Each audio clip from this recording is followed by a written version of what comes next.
Hi guys, welcome to Office Blokes React. I'm Office Bloke Dave. I'm Office Bloke Mike. Office Bloke Daz. Together we are the Office Blokes, aren't we? Yes, we are. Indeed. Sat in the studio. It's like we've never been anywhere. That's right. Yeah. For 3 months. We tried having 3 months off YouTube just to push people to our Patreon, but it didn't work, did it? Because for some reason when you're not talking about Patreon, people don't go there. Exactly, so, yeah. Yeah, there you It's go. optional, you know. It's not compulsory. It is, to absolutely. Yeah, it's free world, isn't it? Yeah, absolutely, yeah. But if full watch-alongs of the US Office, Family Guy, and then we have loads of Donut Operator and all that other stuff. It's comedy. It's comedy sketches on there as well now. Yeah, we're doing a longer form stuff now, aren't we? Longer form. Yeah, so Yeah, the £5 specials. and above tier get every Friday we do a long form reaction, and it's been Ricky Gervais's latest We've special. done some stand up, haven't we? Yeah, Shane Gillis. Gillis, Shane Gillis, Mark Dave Norman, Chappelle. Dave Chappelle. They've been really good as well. Yeah. I've Yeah. enjoyed doing them. Yeah, Value nice. for money. Right, we couldn't react to this at the time. I checked it out on my channel with Ash, but I did also listen to the full podcast that Katt Williams was on. Right, okay. I don't know much about it. What's happened? No, I know you mentioned a few bits and bobs to us, but Well, let's not seen any of it. So. let's have a quick look at how many views that podcast's on now. What was the? It was Shay, wasn't it? Is it? I have no idea. Shannon. You knew Shannon who- Sharp. Shannon Sharp. That's the one. Oh, right, okay. There. It's Katt Shout Williams. out Katt Williams. It's at 57 million views Yeah. in a month Wow. on a podcast. Yeah. Wow. What was it? What That's happened? Katt Williams just went I mean, crazy. Shannon Sharp has a lot to say anyway. He does. I think because there's been comics on there before, Right. and there's been actors on his podcast. They've said things, and Katt Williams takes. He doesn't particularly believe a lot of the stuff that's been said. He's saying people like Steve Harvey are terrible comedians, and they're part of a group of like Steve Harvey, Earthquake. I can't remember who else that they kind of monopolised comedy and then wouldn't allow other people to do stuff. Right. They were stealing jokes. None of them are funny. They've done one special and ridden it for decades. And Who's the other guy on this then? The Shay? Shannon comedian? Sharp, Shannon- sorry. NFL He's player. an NFL player. He's played for the Denver Broncos. Right, Yeah. Amongst other teams, I think. Right. I I know him don't. from the Broncos. But Right. he talks about how like loads of people have sold their souls to Hollywood. He goes in on Kevin Hart quite bad at one Right, point. okay. He talks about the fact that loads of black men are being made to wear dresses in movies, and I think he's alluding to the fact that Show like me that. What are you trying to say? I've got no opinions on it, but I think he's alluding to the fact Scottish that people have been doing it for years. that's true. I think he's kind of talking about the fact that maybe Hollywood is trying to emasculate black men, you know, and there's always a movie where, like, Kevin Hart's done one where he's wearing a dress, and Katt Williams, it's hard because it's like a 3.5-4 hour long podcast where he rants and does not stop talking. Yeah. So it's hard to remember everything. I've listened to that because I kind of like Shannon Sharp as a sport. I know he's got a lot to say. But It's sometimes you like to listen to other people's versions of stuff and, Yeah, and the way they definitely. are. But Yeah. if for nothing else, it's great to listen to Yeah. just for a laugh. that's what I was going to say. Yeah, it'd be, Yeah, because I yeah. can't like we sat here in the studio can't verify the things Katt Williams saying about No. Steve Harvey and about Earthquake and Yeah. people like that. We don't know. I like Katt Williams. That's the. I I- like his I like Katt Williams' comedy. Yeah, same here, yeah. It's I don't know him as a person, so I can't Yeah. verify if I like him or not. Off the back of this, though, I've found out more because obviously we've reacted to Katt Williams loads. We His comedy's love great. his comedy. Yeah, He's absolutely. Yeah. one of the top Yeah. guys. Yeah. And I've sort of found out more about him since like more's come out, and it's like he's got something like 160 IQ. He's ridiculously That's- intelligent. If you put that in centimeters, that's well taller than him. I know. It is. His IQ's taller than him. Apparently, he's, All right, stand up, Mike. Get your frog and bucket this weekend. Oh, why not? You're free 6 o'clock. I'm here all week. he's been a member of Mensa since he was a little kid, and then he talks about his background, how he was homeless, but Steve Harvey's nicked his story Right. about homelessness when Steve Harvey was never homeless, and he's just used his story to kind of try and get some street Wow. cred and stuff. Let's see it then. Listen to the whole podcast. Yeah, but yeah, will. this is just Joke World breaking down what happened. So obviously there's going to be loads that isn't in here. It was hilarious though. Definitely just listen to it at some point when you Yeah. get a chance. Let's do it. What's the deal with airplane peanuts? My frustration with Katt Williams comes from you keep pointing at Hollywood. When do you take responsibility for your actions? You had the shot. You were set up to be the star. You didn't show up to work. You jacked off promo shoots. The industry doesn't mess with Katt because he didn't show up for the studio. No studios have ever said that. Look at my IMDb. It will show you that no studio has ever lost money with me on the script. At one point in time, I had 7 shows on TV all at once. So in 2012, I had to walk away. Steve told you that he stopped doing stand-up because he had 7 TV shows. The only problem is when he stopped stand-up, he didn't have those 7 TV shows. I auditioned for Mighty Mike. Right. You know, so when I went in there to audition, I'm at the toilet. When Katt Williams went to use the bathroom, that's the line I had to use to audition. So they switched it up. So I was like, yeah, I can do this Santa Claus role. But I didn't know that, because I did my role like in 4 days. 35 members of the cast and crew have never brought up that Ricky Smiley was gonna play Money Mike. No one ever saw me put on a Santa Claus suit. We got a wardrobe department. They made a Santa Claus suit for me. Why that wasn't in the bloopers? And here's the other thing. Everything that Money Mike said, Katt Williams wrote. So what Ricky Smiley say on his? You can't say my lines, I wrote them. That's how I already know that I'm gonna be funnier than you. Katt Williams just called out the entire comedy industry during a rare podcast appearance on Club Shay Shay in order to set the record straight about the real reasons behind his long-standing beef with Kevin Hart, Ricky Smiley, Steve Harvey, and more, as well as exposing handfuls of comedians who've sold their souls to the Hollywood elites in exchange for hundreds of millions of dollars worth of movie roles and their current level of A-list celebrity fame. During this 2-hour and 46-minute bombshell interview, Katt also spoke his mind on a range of other topics, such as his life story leading up to becoming a stand-up icon, his friendship with Prince and the Migos, and even threw his 2 cents in on Kim and Kanye. What do you expect? The guy married a whore. Like, what? Oh, Lord. Like, Jeez. I didn't mean it like that. I mean, married her because she was one. Not he didn't know. He understood that he wanted that. Funny guy. He's probably funny even when he's not even trying to be funny. He's so confident with it, though, isn't he? I mean, he just doesn't care, does he? Something he talks about on the podcast a bit is how all these people are his competition. And he's like, he says to Shannon, you were in the NFL. The other team is not your friend. They're your competition. Right. You're going there to win. Yeah. And he alludes to that a few times. And I'm like, when I was listening to it, I was like, is Katt trolling these people to a degree because they are his competition? And he's openly telling us that he's trolling these people while he's trolling at the same time. Yeah. It's hard to know because he comes across so believable in the whole podcast that you're like, I can't verify or disagree with anything he says. It all sounds believable. Yeah. He seems to back everything up. He does, and it makes me wonder. You know, when you get to the elite at anything, whether it be an industry of acting or stand-up comedy, or whether it be sports, whatever it may be, there's got to be something at that top level where you've got to abide by the rules. You've got to do something. Unless you're it's different. If you're someone like a Tom Brady, like say, he could probably make his own rules how he suits him. Right? I can only talk for sport. I don't really know much about the acting world or the singing world. The or acting anything world like is comedy. probably the worst out of the lot. That's for what I'm that saying, sort of because stuff. most people can do what you do. Yeah. You know, there's certain people who are elite and they're genuine, natural sort of like ability, but a lot of them people have trained to do that. Yeah. Where sometimes in sport and stuff, it's a natural ability a lot of the time for the elite athletes. Yeah. They don't really have to try as hard as someone who's been training all their life to do it. So I think it just comes natural. Yeah. But I don't know. There's got to be something that goes on at them. So I mean, it's been proven now with everything that's been coming out with like Epstein and shit like that. And, you know, even politics to get to the top. Yeah. You've got to be something. It's got to be inside you that's wrong. You think I think most of these people compromise themselves to a certain extent in some way to get to the very top. Yeah. You know, they do things that maybe they don't really want to do. Or normally that's what I'm saying. With, like say, in politics as well. I think absolutely right there. Politics is rife with problems, I think. Yeah, everywhere it is. It's bad. But if you think about the amount of gatekeepers in sports, there's probably a lot of gatekeepers because you may get signed onto any one of hundreds of teams in that particular sport or agents or whoever. Think about Hollywood gatekeepers. I know. What are the 10? Maybe. 20 people that could rule by their own, Yeah, and like if you don't toe the line with them, you're not going to work. Yeah, true. And it's just there for to sort of, what's the word? To exploit. Yeah.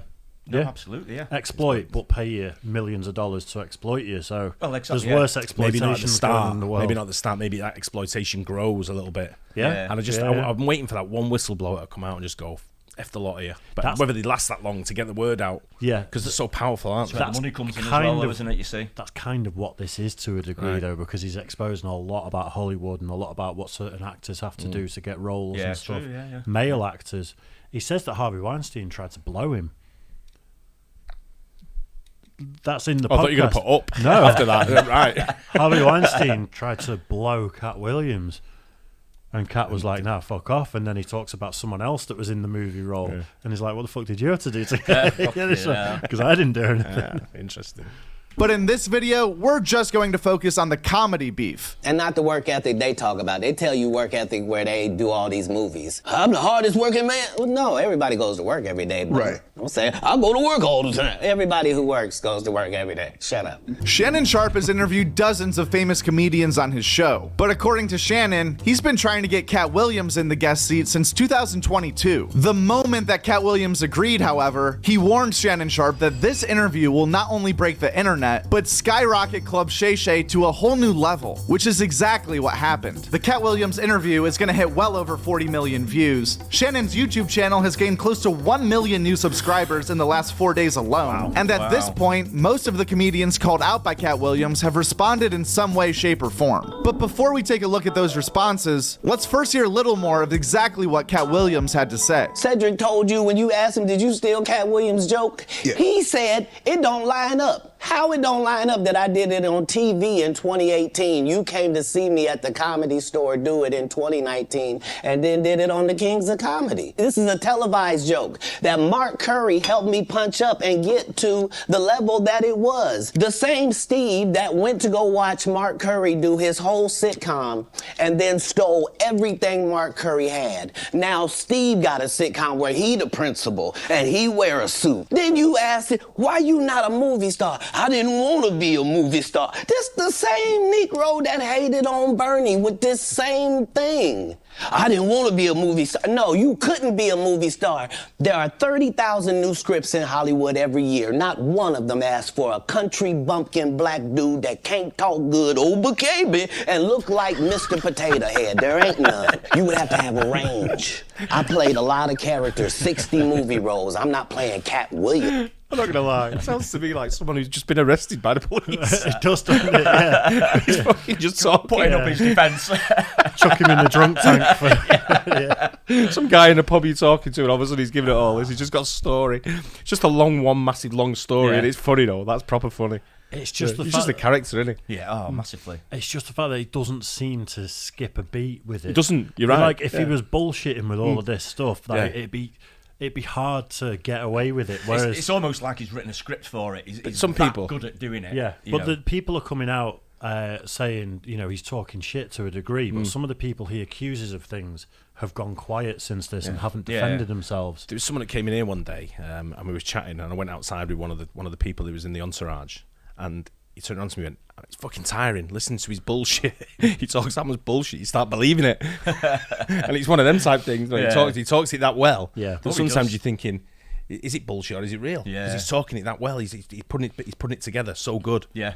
And you start believing it. Don't skip a beat, does he? Yeah. It's just funny, man. It just sounds to me like someone who'd been arrested by the police. He's just trying to talk his way out of it. I think bare minimum, Katt Williams believes everything that he's saying.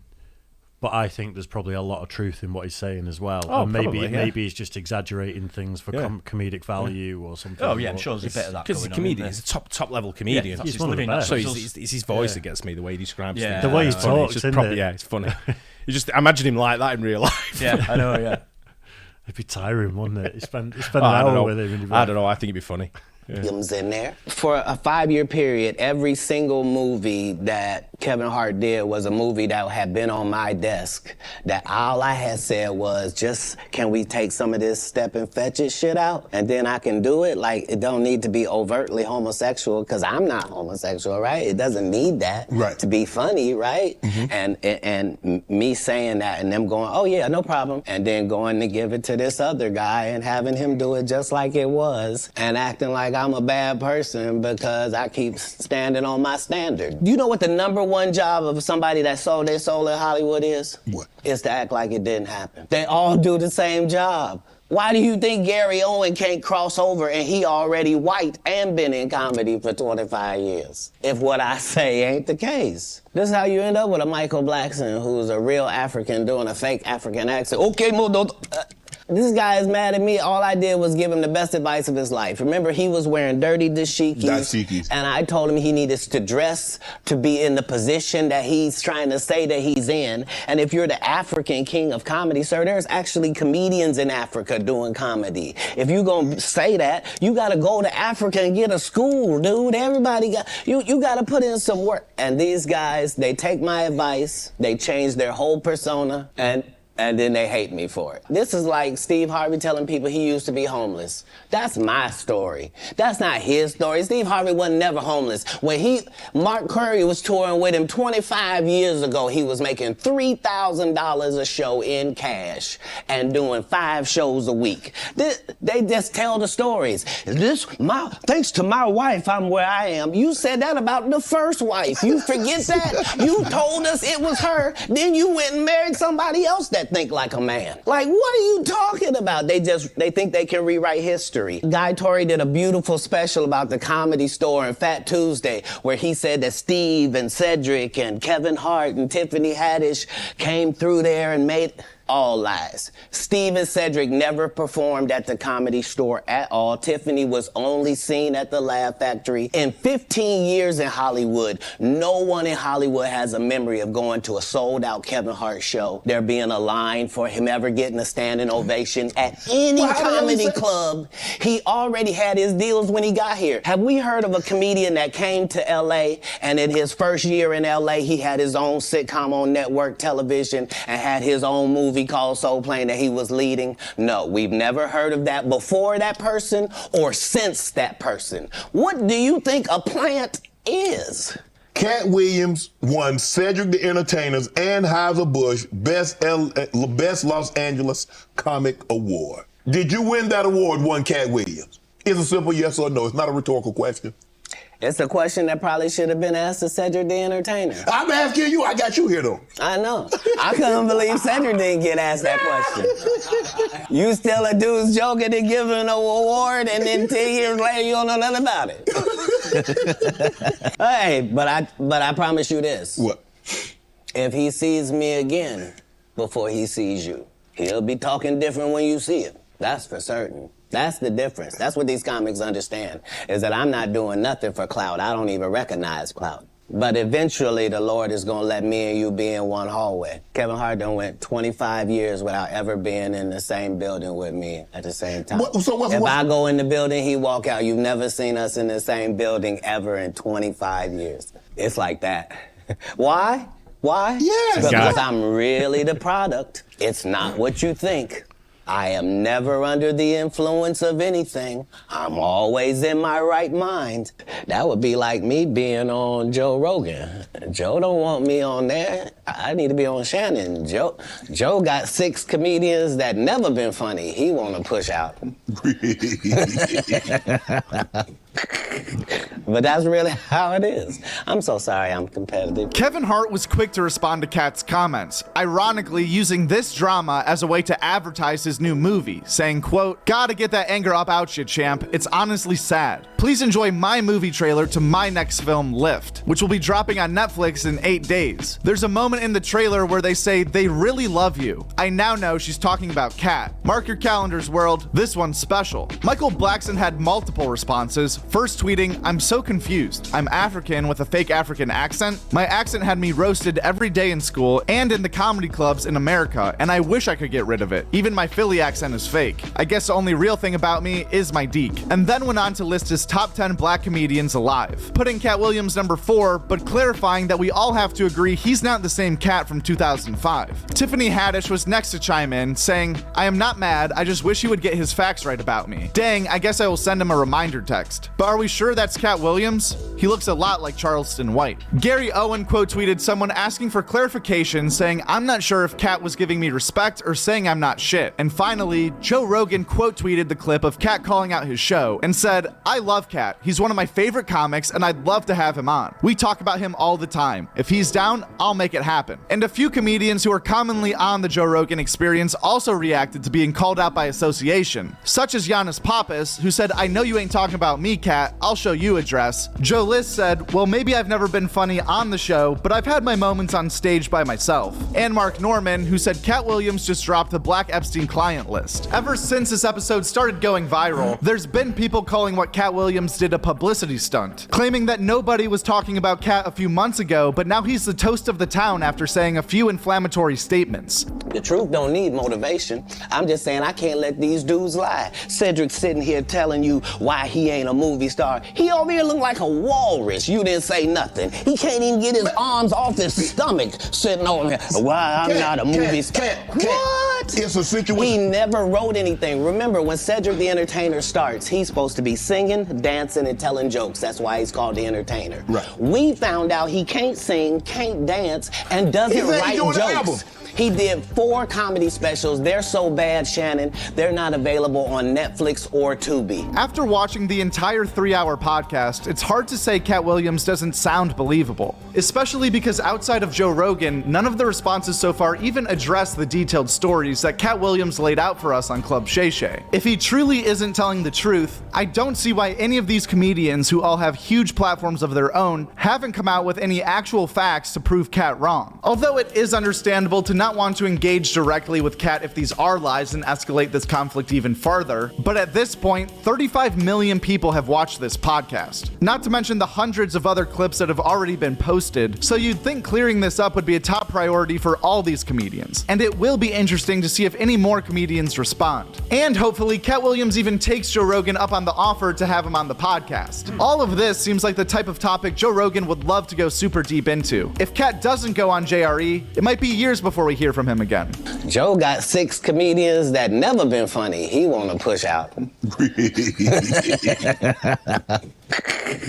But that's really how it is. That's pretty funny. The only laughs I got was making fun of my own set. People were like, "Yeah, you do suck, dude." I was like, "Guys, you don't know, I'm actually pretty good in the white community." But guest spots from last week, the Joe Rogan Experience had on Taylor Sheridan.